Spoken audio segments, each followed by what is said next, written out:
So basically the case is premised on section 61 of the Constitution, which you know, as you have stated, requires state-owned media to be impartial, to be independent, and indeed to provide fair opportunity for dissenting views on the airwaves and in their newspapers. So we're essentially asking the High Court to enforce those provisions against ZBC, the Herald, the Chronicle, etc. Yeah, we have now argued the case. All arguments are closed, so we're now just awaiting a ruling from the judge. Are you looking forward to a favorable ruling from the High Court, considering your argument?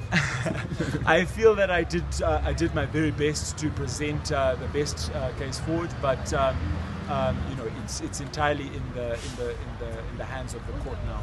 So I wouldn't want to comment further on that. Thank you.